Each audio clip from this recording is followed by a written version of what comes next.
Assalamualaikum warahmatullahi wabarakatuh.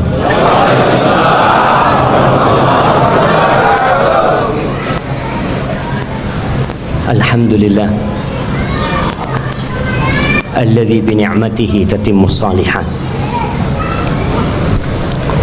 Segala puji bagi Allah Jalla Jalaluh yang karena nikmatnya kebaikan-kebaikan menjadi sempurna, yang karena rahmatnya niat-niat baik hamba dapat terlaksana. Semua keindahan yang kita lihat, semua kelezatan yang kita rasakan itu murni pemberian Allah Azza wa Jalla, sehingga yang pantas untuk dipuja dan dipuji hanyalah Dia semata. Apapun yang terjadi, Rasulullah sallallahu alaihi wasallam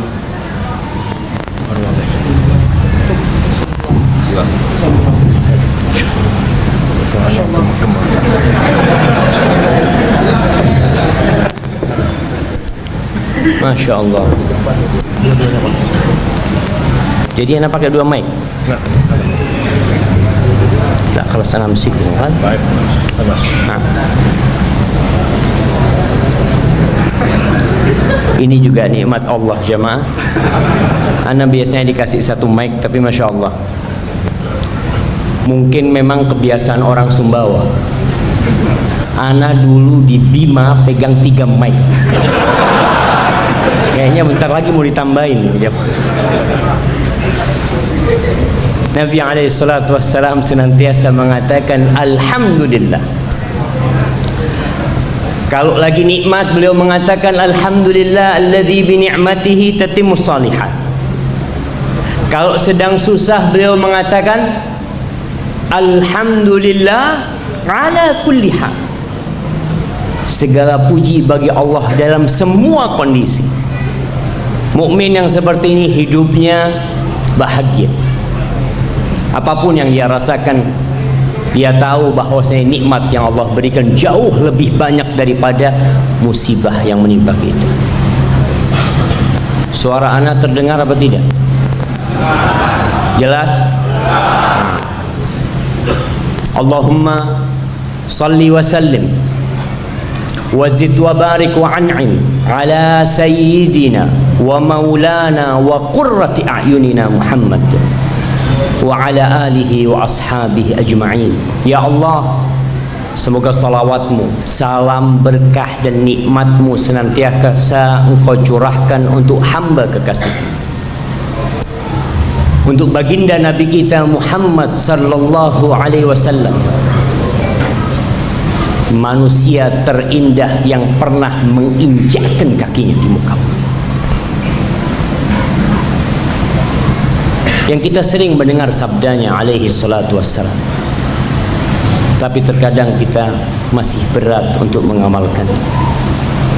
Semoga salawat itu bersambung untuk keluarga beliau, untuk istri-istri beliau, untuk putra-putri beliau, dan untuk seluruh sahabat Nabi, yang terutama untuk Abu Bakar As-Siddiq, untuk Umar bin Khattab, untuk Uthman bin Affan, dan untuk Ali bin Abi Thalib radhiyallahu ta'ala anhum ajma'in. Semoga Allah meridai kita bersama mereka. Amma ba'd, jamaah rahimakumullah, tidak sedikit di antara orang-orang yang mengaku muslim, tapi dia malu untuk menampakkan keislaman, malu untuk menunjukkan identitas dirinya bahwa ana muslim.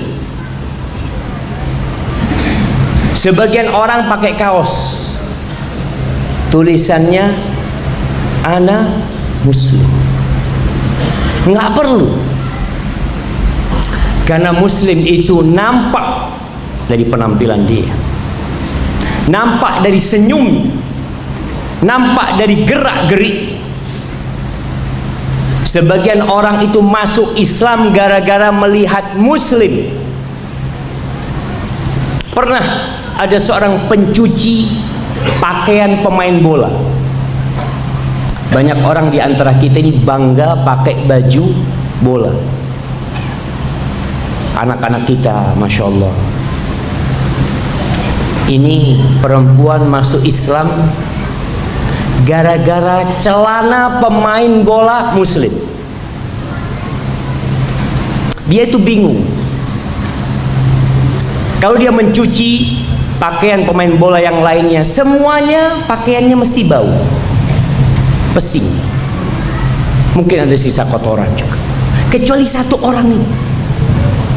Akhirnya suatu saat perempuan ini memberanikan diri untuk bertanya kepada pemain bola itu, kenapa pakaianmu itu kok beda dengan yang lainnya? Apa kata pemain bola ini? Ana muslim. Selesai jamaah. Jamaah rahimakumullah. Tapi memang ada yang tidak bangga dengan keislamannya, tak bangga dengan Qur'annya, tak bangga dengan sunnah nabinya sallallahu alaihi wasallam. Sebagian orang mencari kehormatan, mencari kemuliaan dengan jabatan. Dia berpikir tatkala dia menjabat, dia akan menjadi orang terhormat, orang-orang akan menghargai dia. Sebagian orang bangga dengan atribut yang ada di pakaiannya. Sebagian atribut ada di dadanya, sebagian ada di lengannya, sebagian ada di pundaknya. Bangga. Sebagian orang bangga dengan aksesoris yang dia pakai. Anak kadang-kala bingung, ada anak muda pakai gelang dari tali 5 biji. Kenapa jemaah? Ya kita husnudzon. Mungkin orang tuanya nggak mengenali dia kecuali dengan gelangnya. Kalau gelangnya tinggal 2, oh anak siapa ini?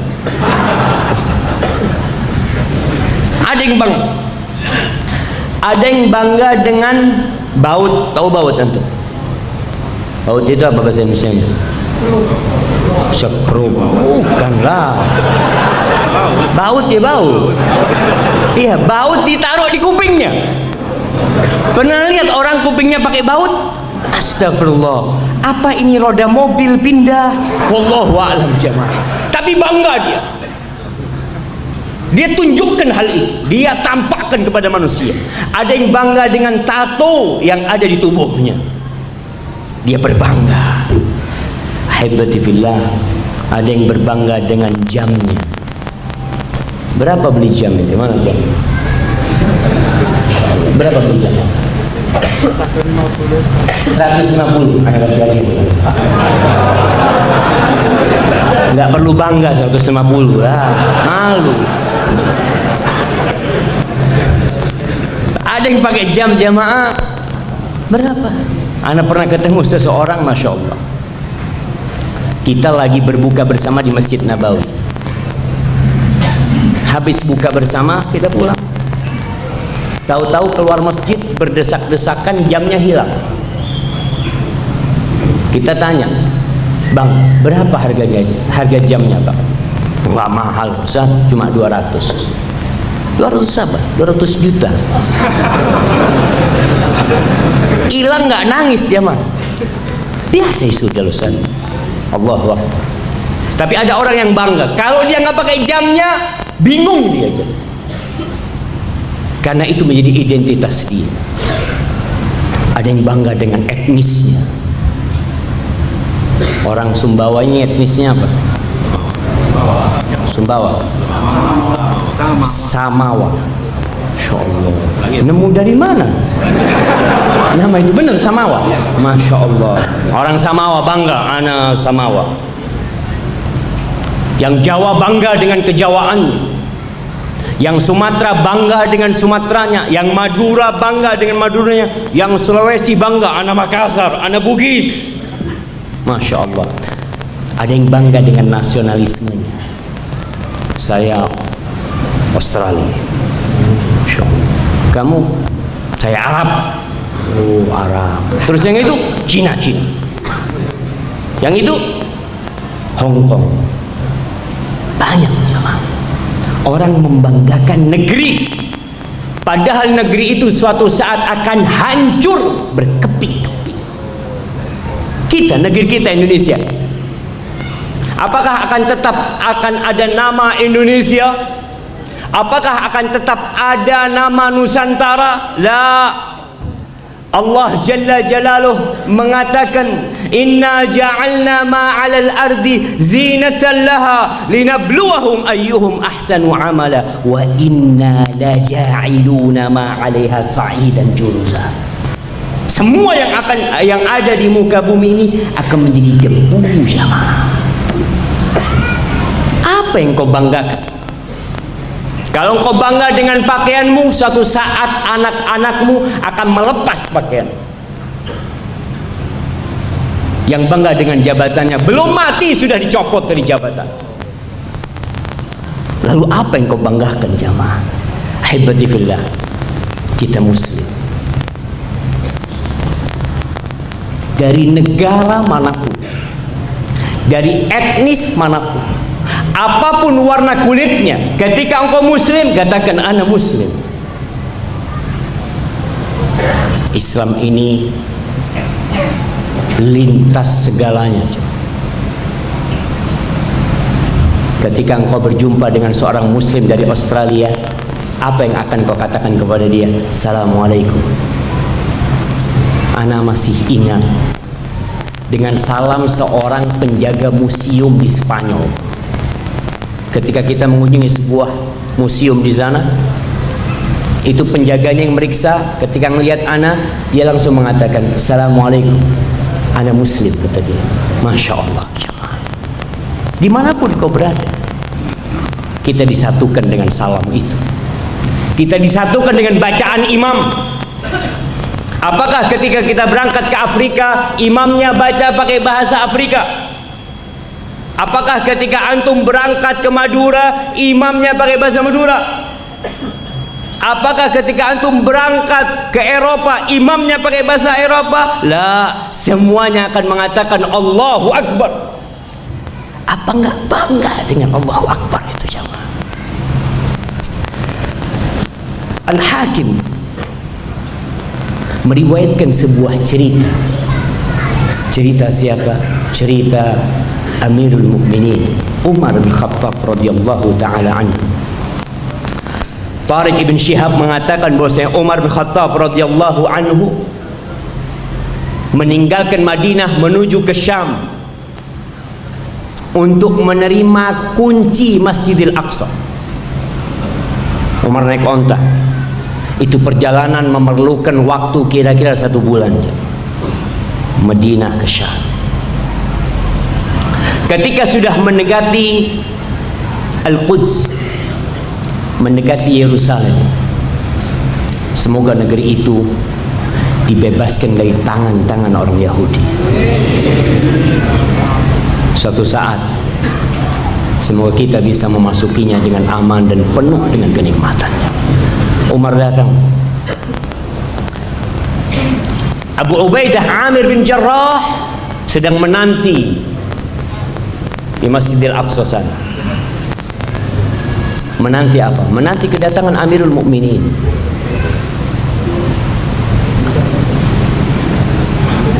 Masya Allah. Bapak Kapolres. Oh, ada Bapak Kapolres. Ahlan wa sahlan. Masya Allah. Apa kabar ini, Pak? Kita lanjutkan ini, Pak.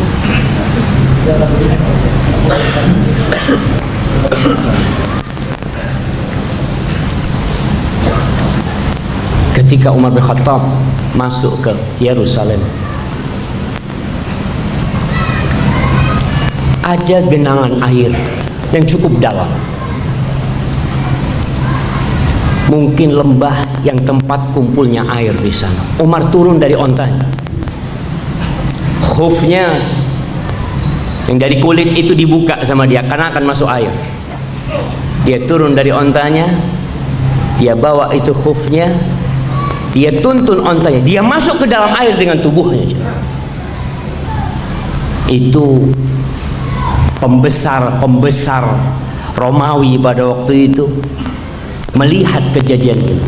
Abu Ubaidah Amir bin Jarrah melihat seakan-akan pemandangan ini pemandangan yang menghinakan Islam. Maka Abu Ubaidah menegur Umar bin Khattab. Ya Amirul Mukminin, engkau melakukan itu? Gimana kata dia? Ini orang-orang pada melihatmu kata dia. Allah, Abu Ubaidah, kalau yang ngomong itu selain engkau, aku akan jadikan pelajaran buat umat. Lalu apa kata Umar bin Khattab radhiyallahu anhu? Dia mengatakan, inna kunna adzalla qaumin. Kita ini dulu adalah kaum yang paling hina, yang paling rendah. Jadi kalau bicara bangsa Arab dulu, jahiliyah, anak-anak perempuan yang baru lahir dikubur hidup-hidup oleh mereka. Tempat-tempat pelacuran di mana-mana. Di Mekah kita bicara 360 berhala menghiasi Ka'bah Baitullah. Kata Umar, inna kunna adzalla qaumin fa'azzana Allah bil Islam. Lalu Allah memuliakan kita dengan Islam. Famahma natlubul izza bighairi ma azzana Allah bihi adzallana Allah. Kalau kita cari kehormatan, kalau kita cari kemuliaan tidak dengan cara yang Allah muliakan kita dengannya, pasti Allah akan hinakan kita. Kalau antum cari kemuliaan dengan jabatan, Allah akan hinakan antum. Bahkan sebagian orang menjual agamanya demi kehormatan.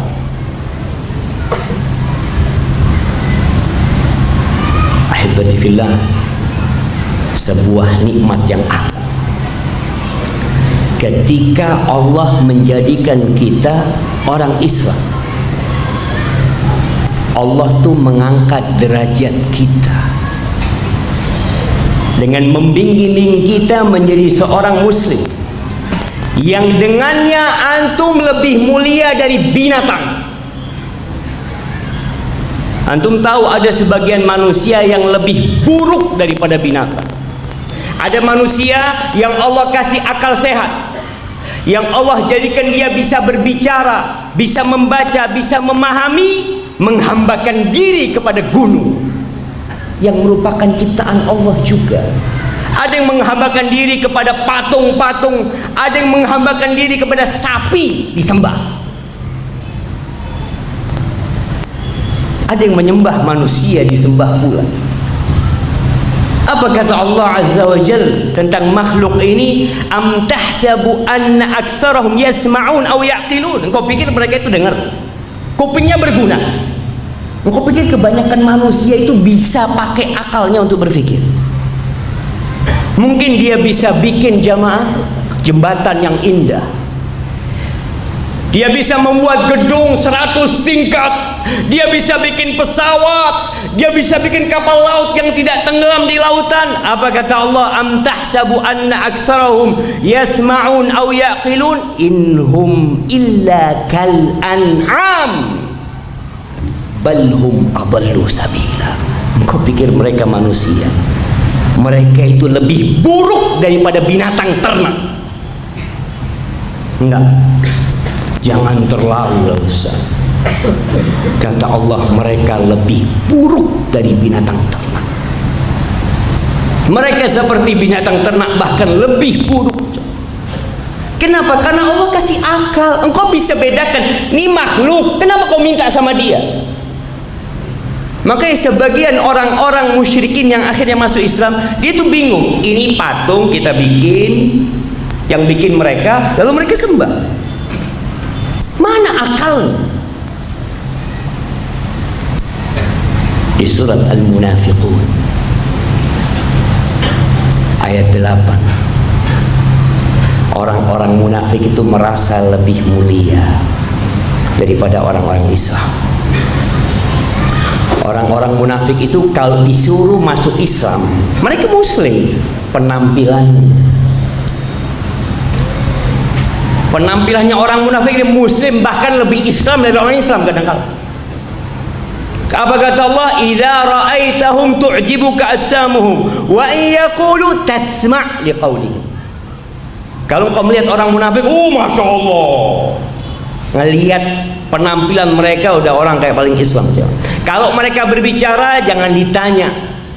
Mereka berbicara dengan bahasa yang indah sekali, yang membuat orang-orang Islam itu tertipu dengan ucapan mereka.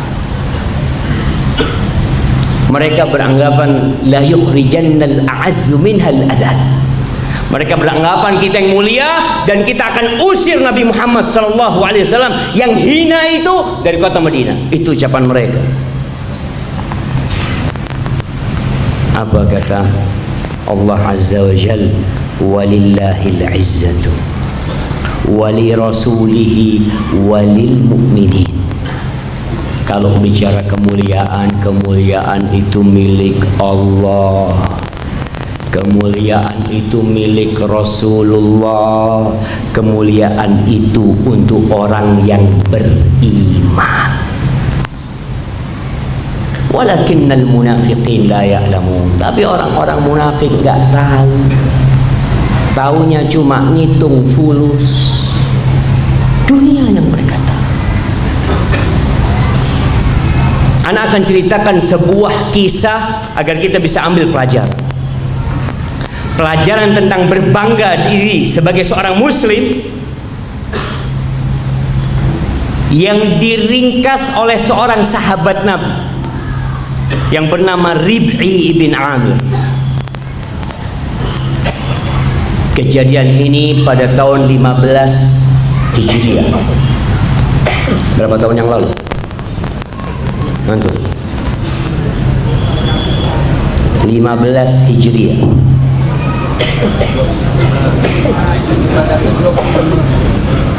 Biar dia yang jawab.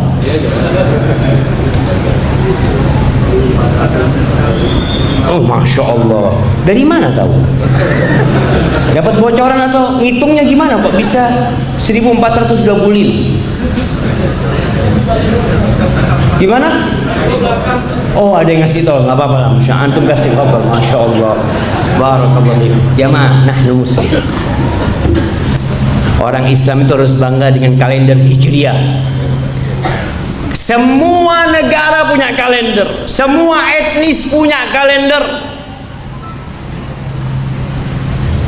Orang Arab sebelum datangnya Islam punya kalender. Orang Romawi punya kalender, orang Yunani punya kalender, orang Cina punya kalender, orang India punya kalender, orang Nasrani punya kalender, Muslim punya kalender. Nah, antum tanggal berapa hari ini? Hah? Tanggal 26. Tanggalannya orang Islam apa orang Nasrani?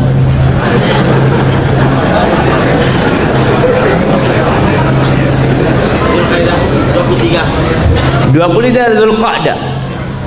Lihat di mana?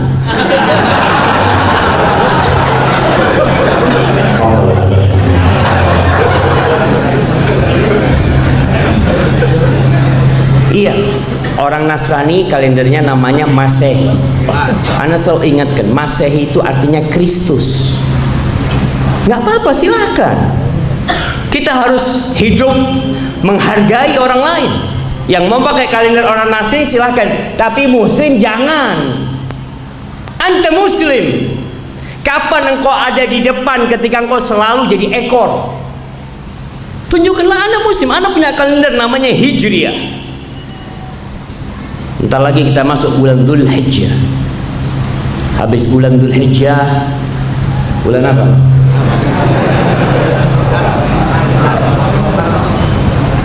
Bulan apa? Betul. Masya Allah.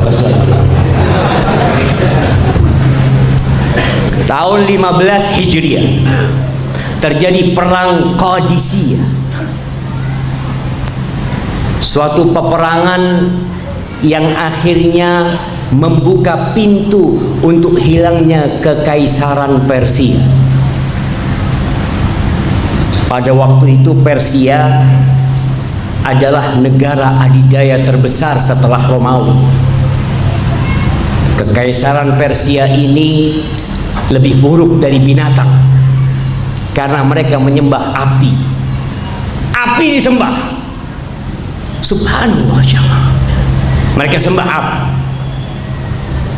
Akhirnya pada tahun 15 Hijriah 4 tahun setelah meninggalnya Rasulullah sallallahu alaihi wasallam, umat Islam berangkat menuju ke Irak di sebuah tempat namanya Qadisiyah.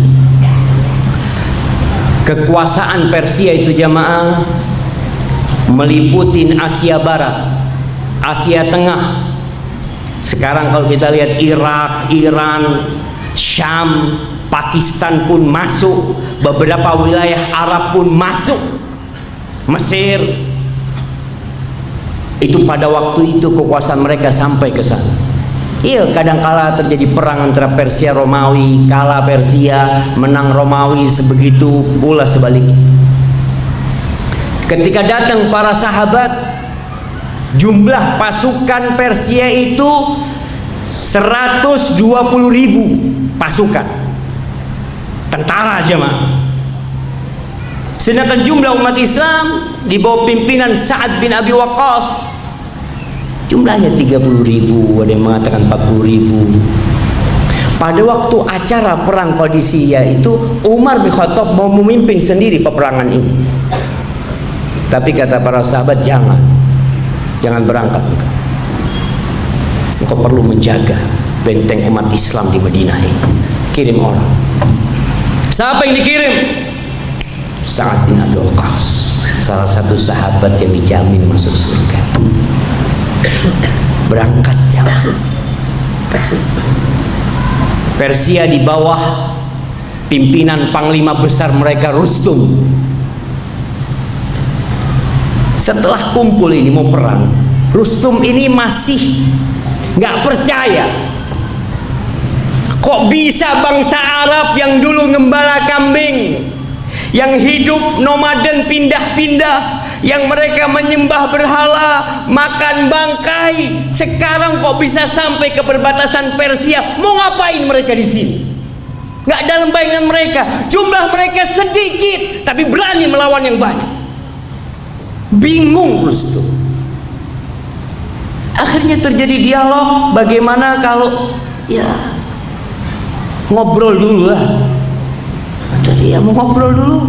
Mereka kirim surat ke Sa'ad bin Abi Waqqas, minta utusan untuk negosiasi. Ketika mau ngutus orang bingung ini, gimana? Utusannya berapa orang yang mau dikirim? Sebagian bilang, ya kita kirim utusan yang banyak, yang gagah-gagah ya. Kemudian pakai baju yang bagus-bagus supaya mereka takut sama kita. Kata Rib'i bin Amir, jangan. Kalau kita kirim ke mereka dengan pakaian yang bagus-bagus, dipikir kita mau cari dunia mereka nantinya. Jangan, sudah. Kirim anak aja. Rib'i bin Amir ini salah satu sayyid di antara kaumnya. Akhirnya kesepakatan, oke, Rib'i berangkat. Rib'i ini naik kuda yang ekornya itu kecil, pedangnya itu disebutkan dibungkus sama kain. Dia bawa tombak, dia bawa perisai. Perisainya itu dari pelepah kurma. Antum bayangkan, bukan dari besi, dari pelepah kurma untuk menahan kalau ada panah itu. Berangkat Rib'i bin Amir sama pedang sama tombaknya. Ketika dia sampai ke tendanya Rustum, besar tendanya, dikatakan dari pintu tenda ke singgasananya Rustum ini mungkin 150 meter. Itu sampai ke tenda, dia lihat itu ternyata Rustum sudah menunjukkan kemewahan dia. Kursi-kursi dari emas, bantal-bantal dari emas ya. Itu yang namanya karpetnya, permadaninya dari sutra aja. Rib'i nggak ngurus ya. Itu kudanya diikat di antara dua bantal yang dari emas. Dia sobek kemudian diikat. Itu orang-orang lihat. Ketika mau masuk, senjatamu taruh keluar. Kata dia, yang ngundang ana siapa? Ana diundang atau ana mau datang sendiri? Kalau kiranya ana diundang, ana mau masuk dengan pakaian ana, dengan pedang ana. Tapi kalau kiranya enggak, ana mau pulang. Oh, enggak, masuk katanya. Masuk. Lihat. Dia tunjukkan kemuliaan dirinya dengan pakaian yang sederhana.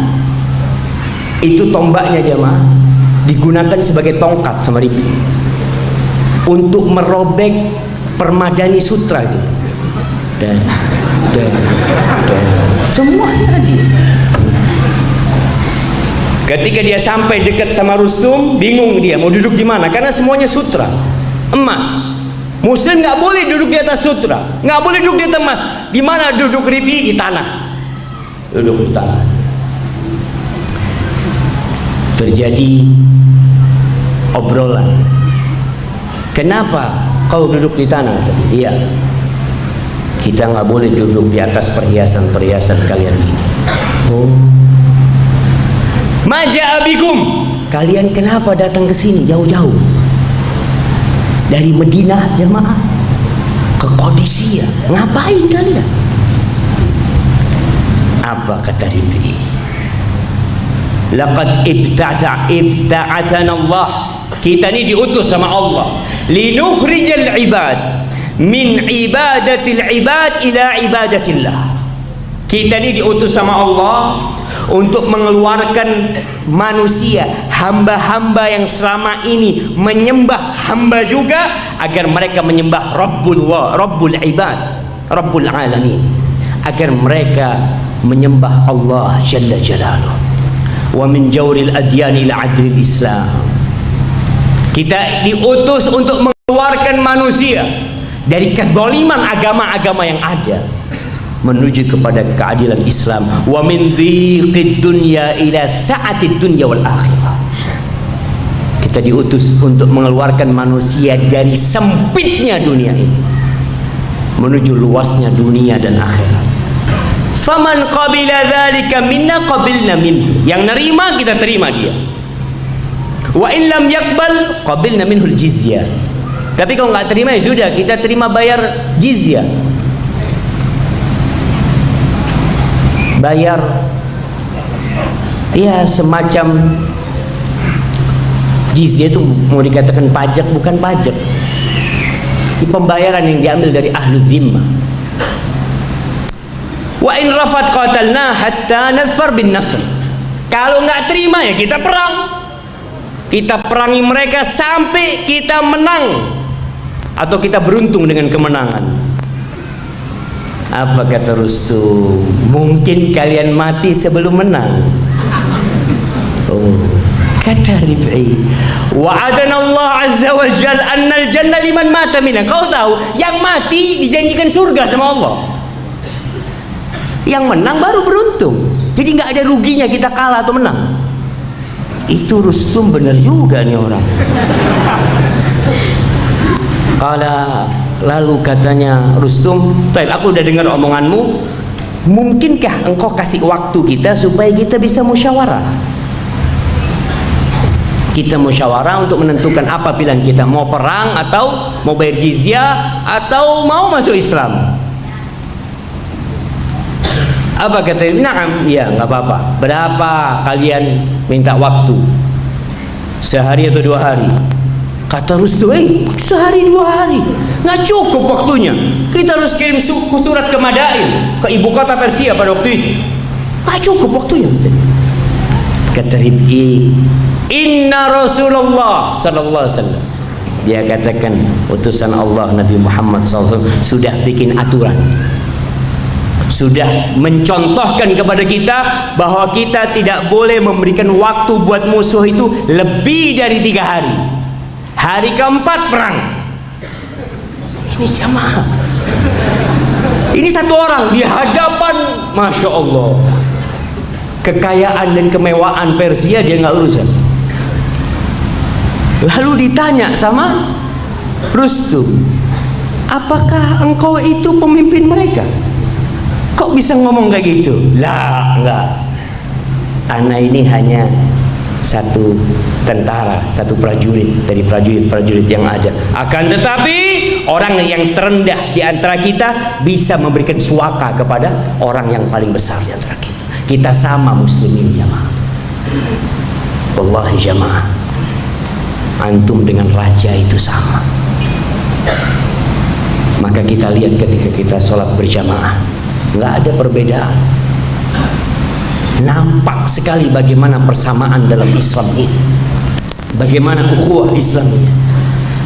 Kemudian Rustum mengatakannya, sudah kalau gitu kita akan ngobrol dulu sama menteri-menteri mereka, ya, dengan konsultan-konsultan mereka, dan pada akhirnya mereka menolak, dan Allah Azza wa Jalla memenangkan umat Islam atas mereka. Apa yang dibanggakan oleh Rib'i jemaah? Pakaiannya, pedangnya, tombaknya, la islamuhu, keislaman dia. Allah jemaah, antum harus bangga.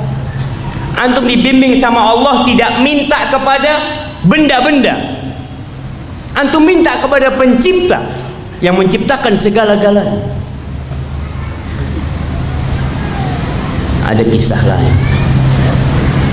Kalau masih ada yang mau bangga dengan pakaiannya, bangga dengan komunitasnya, bangga dengan mobilnya, Masya Allah. Kisah Usama bin Zaid bin Harithah. Siapa yang tahu sama Usama? Anda kasih hadiah. Siapa Usama bin Zaid bin Harithah? Masya Allah, hibbun Nabi SAW wa ibnu hibbih. Masya Allah, dia ini kekasihnya Nabi Muhammad SAW. Bapaknya dulu pernah diangkat anak sama Nabi SAW, sehingga namanya Zaid bin Muhammad. Kemudian Allah batalkan yang namanya adopsi anak, nggak ada lagi ngangkat anak. Kalau ngangkat anak, tetap anak itu nasabnya kepada bapaknya, nggak bisa adopsi dirubah nasabnya, nggak ada. Zaid bin Harithah, Nabi itu sallallahu alaihi wasallam cinta sekali sama bapaknya Zaid. Zaid ini putih, menikah sama Ummu Aiman. Ummu Aiman hitam. Ketika lahir, Masya Allah, lahir anaknya hitam jemaah. Sama ini, Masya Allah. Nabi tapi cinta. Kalau bicara penampilan jemaah, mungkin antum melihat banyak orang yang lebih tampan dari Usama bin Zaid. Tapi bayangkan Rasul sallallahu alaihi wasallam mengangkat Zaid sebagai panglima, Usama bin Zaid sebagai panglima perang. Padahal masih ada sahabat-sahabat yang lebih tua. Pasukannya Usama bin Zaid ini Abu Bakar, Umar. Umur Zaid belum 20 tahun. Umur Usama belum 20 tahun. Ada apa dengan Usama bin Zaid? Hakim bin Hizam, dia bercerita, dia masih musyrik pada waktu itu, kemudian dia masuk Islam. Dia bercerita, kana Muhammadun sallallahu alaihi wasallam ahabba rajulin minan nasi ilayya fil jahiliyah.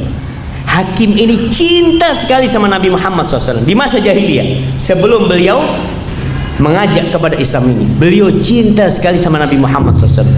Faman la yuhibbuhu ya nas. Siapa yang enggak cinta sama Rasul sallallahu alaihi wasallam? Beliau yang diutus sebagai rahmatan lil alamin. Ketika jadi Nabi sallallahu alaihi wasallam, umur 40 tahun, akhirnya Nabi hijrah ke Madinah. Suatu hari Hakim sedang di Mekah pada musim haji. Di musim haji itu jamaah, banyak orang-orang datang dari berbagai penjuru dunia. Ana doakan semoga yang belum haji berangkat haji. Amin. Biasanya dari setiap negara atau setiap kampung itu bawa barang dagangan. Ada pasar ukab, ada pasar macam-macam di sana. Ketika dia lewat salah satu pasar itu, dia ngelihat ada pakaian yang indah, bagus sekali pakaian, lagi dijual. Dia tanya, ini pakaiannya siapa ini? Ini pakaiannya Ziyazan. salah satu raja Yaman dulu, sudah meninggal, pakaiannya dijual ke Mekah. Disebutkan bahwasanya hakim membeli pakaian itu 50 dinar. 50 dinar itu berapa juta jemaah? Kalau kali 2 juta, 100 juta. Kemudian dibeli, berangkat ke Madinah, mau dihadiahkan kepada Nabi SAW pakaian tersebut. Kemudian dia mau kasih hadiah. Kata Nabi SAW, inna la naqbal minal musyrikina syai'an. Enggak, kita enggak terima hadiah dari orang musyrik. Nabi SAW ingin hakim itu masuk Islam. Enggak, kita enggak terima hadiah dari orang musyrik. Walakin in syi'ta akhadtuha minka bisaman. Tapi kalau kau mau, aku beli. Bayar apa? Akhirnya dialog panjang, enggak mau Nabi SAW. Akhirnya dibeli. Setelah dibayar, Nabi pakai, dikatakan Nabi di atas mimbar, katanya, hakim, falam arasyan ahsan minhu yawma idhin.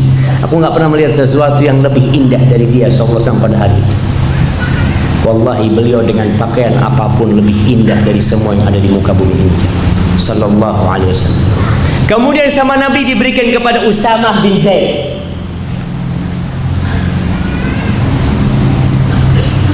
Suatu hari ketemu sama hakim, Usama yang hitam, ya, yang pokoknya dia nggak ganteng.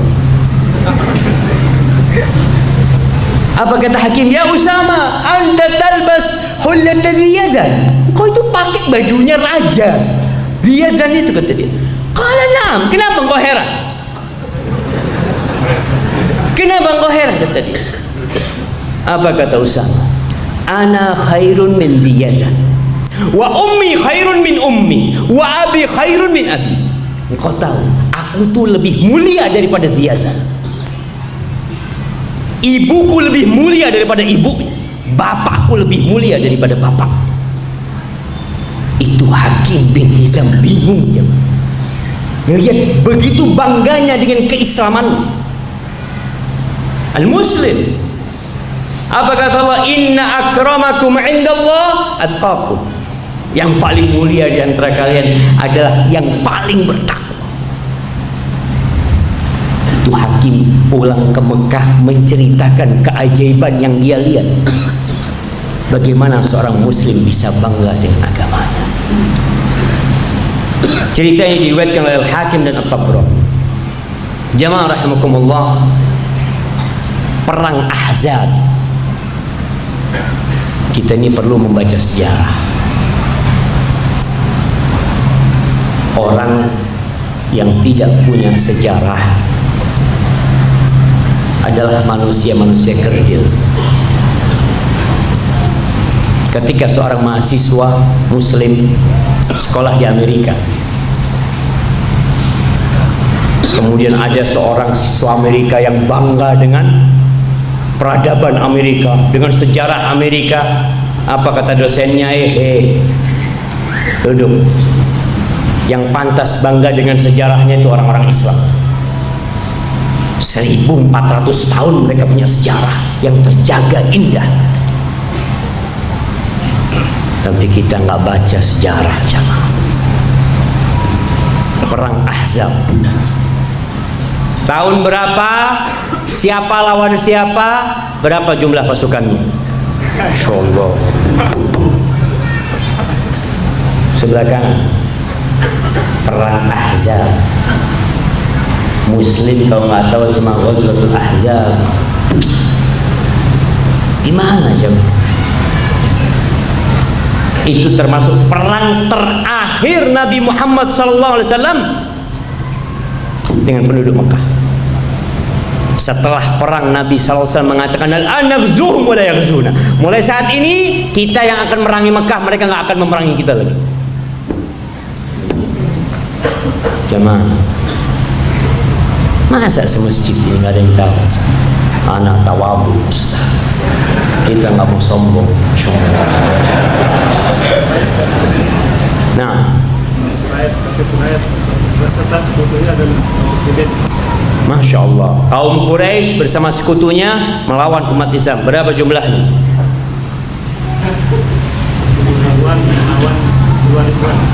10 ribuan melawan 3.000. Apa lah jemaah? Tahun berapa? Tahun lalu. Tahun berapa? Kira-kira. Perang Badar tahun kedua. Perang Uhud tahun ketiga. Perang Khandaq tahun, Masya Allah, tahun kelima Hijriah. Tapi hadiahnya buat dia, Masya Allah. Tahun kelima Hijriah jemaah. Baca sejarah jemaah. Antum lihat bagaimana 10.000 pasukan datang ke Madinah mau menghabisi Rasulullah SAW dan para sahabat. Kalau habis pada waktu itu antum nggak ada. Tapi bagaimana Allah menyelamatkan agama ini? Masih belum lapar antum ya? Kita lanjut sampai jam berapa? Jam 10. Itu yang berdiri gimana? Tapi kalau tadi dikatakan masyarakat Sumbawa, Masya Allah, ramah-ramah ya, istiqomah, senantiasa sholat berjamaah di masjid, ana bangga sekali. Tapi besok ana mau buktikan ya.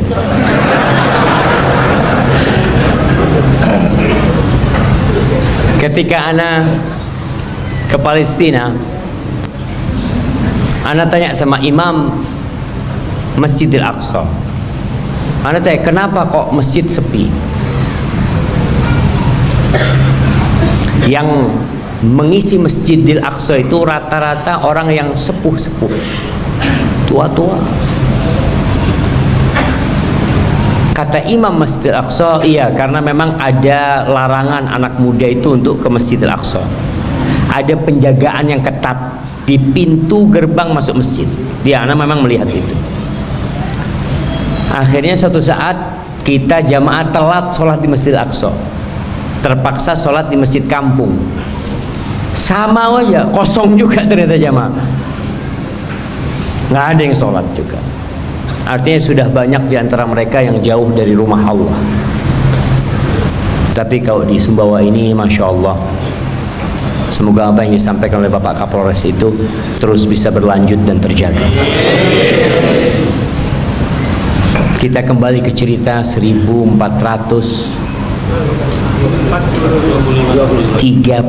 tahun yang lalu. 25 itu Qadisiyah. Ini Khandaq ini 35 tahun yang lalu. Umat Islam yang jumlahnya hanya 3.000 di musim dingin, dan kita tahu kalau musim dingin itu nggak ada makanan di Madinah. Karena kurma itu baru matang di musim panas. Madinah dikepung selama 1 bulan penuh, sehingga persiapan makanan habis. Rasulullah SAW melihat hal itu, kesian dengan orang-orang Ansar. Beliau merasa kedatangan Nabi Muhammad SAW ke Madinah merepotkan mereka. Maka akhirnya Rasulullah SAW mengutus seorang sahabat untuk berjumpa dengan salah satu pemimpin sekutu bangsa Arab yang ada pada waktu itu, yang namanya Uyainah ibn Hisn, yang nanti masuk Islam. Dikirim untuk negosiasi, gimana kalau kita kasih kepada kalian 1/3 hasil pertanian kota Madinah buat kalian, dengan catatan kalian balik bawa pasukan kalian, ya udahlah, bikin rusak persekutuan ini. Apa kata Uyainah? Mengatakan kalau separuhnya mau anak. Dia berada di atas, dia bisa menawar. Kalau 1/3 nggak mau, setengahnya anak mau. Akhirnya Rasulullah SAW mengutus seorang sahabat untuk menghadirkan 2 pemimpin orang-orang Ansar, Sa'ad bin Ubadah dan Sa'ad bin Mu'ad. Ingat, Sa'ad bin Mu'adz ketika meninggal dunia, arsy Allah itu bergetar. Bagaimana kedudukan sahabat ini? Ketika diajak negosiasi, apa kata keduanya? Ya Rasulullah, alaikas salatu wassalam, ya Rasulullah, amran tuhibbuhu fanasna'uhu am syai'an amarakallahu bihi. Ini yang sedang kau sampaikan adalah sesuatu yang kau ingin lakukan buat kita, atau itu wahyu dari Allah Azza wa Jalla? Artinya kalau wahyu selesai, nggak perlu kita musyawarah. Nah, ada apa? Mic-nya kurang jelas. Ini udah jelas ya, Man. Oh, ganti. Masya Allah, dari tadi. Tapi anda bersyukur jemaah Sumbawa ini hanya 2 mic kan, nggak sampai 3. Kalau wahyu, wa ma kana li mu'minin wa la mu'minatin idza qadallahu wa rasuluhu amran ay yakuna lahumul khiyaratu min amrihim. Kalau sudah perintah Allah, perintah Rasulnya, nggak bisa milih. Kenapa Ustaz nggak bisa milih? Siapa yang menciptakan engkau? Ketika ada orang meninggal dunia, kita mengatakan inna lillah, kami itu milik Allah, kita milik Allah. Apa kata Rasulullah SAW? Bal syai'un asna'uhu lakum. Enggak, ini bukan wahyu. Perang itu, ya, yang namanya perang, kita harus ambil strategi. Kadangkala ada hal-hal yang perlu kita lakukan. Kata Nabi SAW, enggak, aku itu ingin berbuat ini buat kalian, karena aku lihat bangsa Arab sudah bersatu padu, bersekutu menyerang kalian semuanya. Maka harapan aku dengan seperti itu, ya kalian bisa bernafas. Mereka pulang. Apa kata Sa'ad bin Mu'adz? Ya Rasulullah, alaikas salatu wassalam, ya Rasulullah, qad kunna nahnu haula wa haula'il qaum ala syirik billah. Rasulullah, dulu kita sama mereka sama-sama syirik. Mereka menyembah berhala, kita menyembah berhala. Wala na'budullah wala na'rifuhu. Kita nggak kenal sama Allah, kita nggak nyembah Allah. Dan mereka tidak pernah berambisi untuk makan kurma kita, walaupun 1 butir, kecuali sebagai jamuan tamu atau mereka beli sama kita. Afahina akramanallahu bil Islam wa hadana lahu wa azzana bika wa bihi. Apakah ketika Allah memuliakan kita dengan Islam dan Allah memberikan hidayah kepada kita ke jalannya dan memuliakan kita denganmu dan dengannya, terus kita kasih mereka harta? Wallahi la nu'tihim illa saif. Rasulullah, kita nggak kasih apapun kepada mereka kecuali pedang. Hatta yahkumullah bainana wa bainahum, sampai Allah memutuskan antara kita sama mereka, selesai. Lihat jemaah, bagaimana kemuliaan mereka, kebanggaan mereka dengan agamanya, sedangkan kita bangga dengan sedikit dunia. Jamaah rahimakumullah, kalau ada orang bodoh, kita bisa ajarin. Kalau ada orang yang kasar, kita bisa haluskan dia, kita didik dia. Tapi kalau ada orang yang tumbuh besar hina, sulit kita mau memuliakan dia.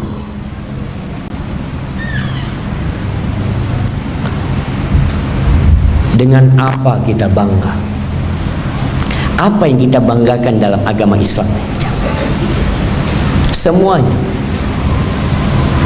Kalau kita mau bicara Quran, Allah itu telah menantang manusia yang hidup di masa Nabi sallallahu alaihi wasallam.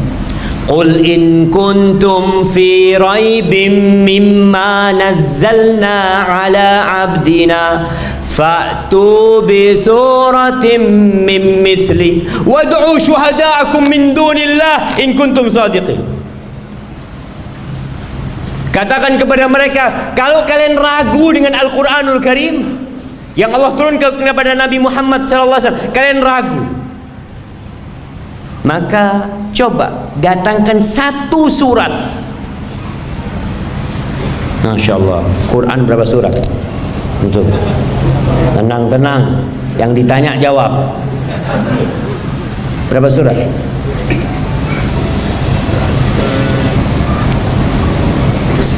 Seratus 13 tambah 1. Masya Allah, betul. Barakallahu fikum. Yang ngomong 113 tambah 1 berarti 114. Jawabannya benar apa salah? Benar jamaah.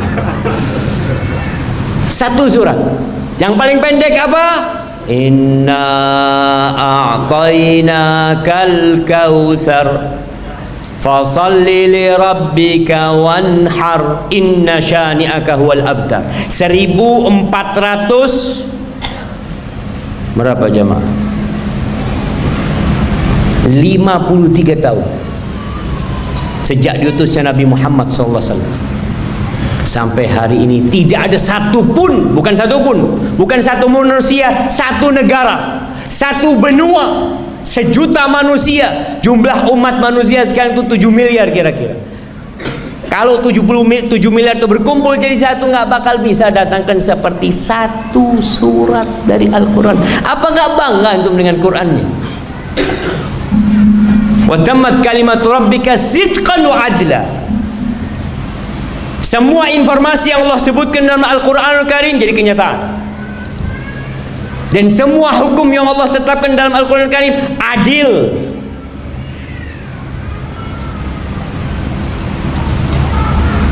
Tapi sebagian muslim nggak bangga dengan Qurannya. Bahkan sudah lama tidak membaca Al-Quranul Karim. Bangga dengan nabinya. Nabinya ini penutup para nabi.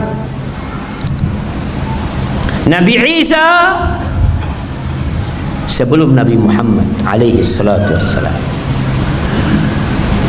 Nabi Musa sebelumnya. Ketika Isra Mi'raj, Nabi kita Muhammad sallallahu alaihi wasallam melewati semua nabi jemaah sampai ke Sidratul Muntaha. Beliau mendengar suara pena sedang menulis takdir sallallahu alaihi wasallam. Bicara sunnahnya. Antum kaji sunnah Nabi alaihi salatu wasallam akan mendapatkan segala keindahan. Bicara muamalah, antum baca sejarah sebelum datangnya Islam. Peradaban-peradaban yang sebelumnya itu tidak kenal yang namanya perbandingan agama, nggak kenal yang namanya toleransi, nggak kenal. Di negara mereka harus ada satu agama, maka ada pemaksaan beragama. Ketika Persia berkuasa harus beragama Persia, ketika Romawi berkuasa harus beragama Nasrani yang mereka ingin. Ketika datang Islam, Masya Allah, tetangganya Rasul Sallallahu Alaihi Wasallam, tetangganya itu Yahudi, tinggal di Madinah.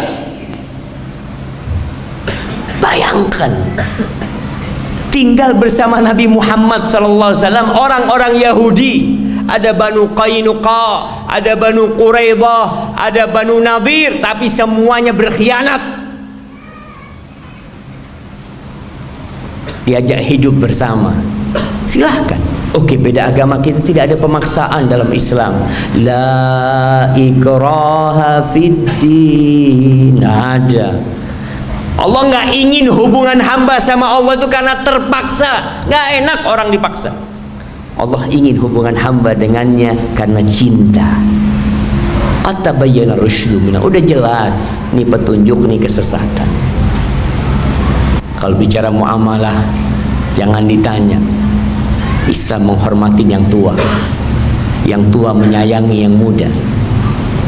Pernah di Eropa sana, mungkin di London atau di Jerman, ada seorang perawat yang masuk Islam. Gara-gara apa? Ada suami istri datang bawa ibunya untuk berobat di sana. Subhanallah, di ruang itu yang nungguin istrinya ini. Bingung ini perawat. Ngelihat perempuan ini nangis terus ya, dipegangin ibunya. Ditanya sama perawat ini, dia itu apanya kamu? Kata perempuan ini, mertuaku. Kata dia, mertuamu? Aku tuh sama ibuku hanya mengingat dia setahun sekali pada waktu hari ibu. Engkau ini sama mertuamu kayak gini, kata dia. Iya, aku muslim, kata dia. Oh, apa itu Islam? Itu mungkin bahasa Inggrisnya sama jemaah. Apa itu Islam? Subhanallah, dikasih penjelasan Islam, masuk Islam. Orang-orang itu kalau kenal Islam, mereka akan cinta sama Islam. Sebagian orang menuduh Islam itu radikal, Islam itu teroris. Subhanallah, kita tuh dilarang bunuh semut. Dosa antum lihat semut lewat? Nakal. Dosa jemaah. Semut.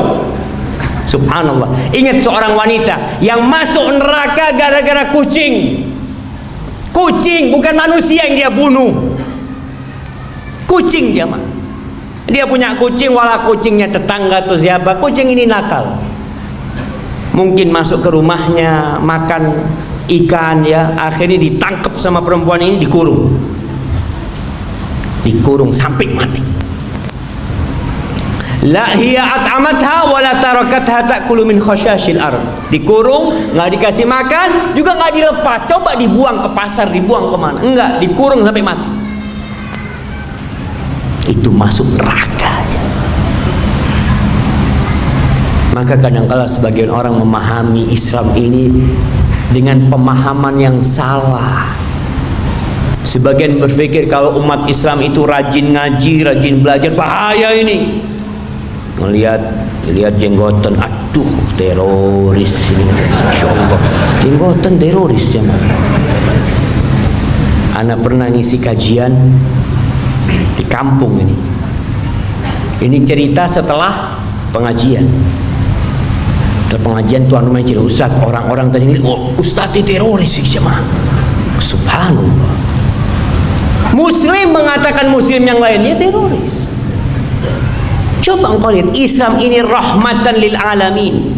Orang yang menjadi teroris, orang yang radikal itu yang belajar Islam sepotong-potong, nggak lengkap.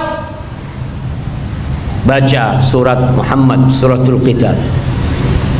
Wa idza laqitumul ladzina kafaru fadharbar riqab. Kalau kalian sedang berjumpa dengan orang kafir, penggal kepalanya. Betul ayatnya jemaah. Antum kalau baca itu, teroris. Dia lupa kalau konteksnya ini ketika perang. Masa kalau ketemu orang-orang kafir pas lagi perang, salam Pak? Gak ada jemaah. Panglima TNI kalau lagi perang ketemu musuh tembak. Ini Quran menjelaskan konteks dalam peperangan. Hatta idza akhantumuhum fashuddul wathaq fa imma mannan ba'du wa imma fidaan hatta tad'al harbu auzar, sampai selesai perang. Seperti itu. Jadi kadang-kala orang belajar cuma baca ayat itu, ketemu orang kafir, penggal kepala. Nanti pinggir jalan, oh orang kafir, siap-siap. Mana pegangan? Itu ketika perang. Maka di hadis yang lainnya Rasul sallallahu alaihi wasallam mengatakan, man qatala muahadan lam yajid rihal jannah. Yang bunuh orang kafir yang dalam perjanjian tidak akan mencium bau surga. Kok masuk surga? Jihad, bunuh. Dia tidak mencium bau surga, kata Nabi Muhammad SAW.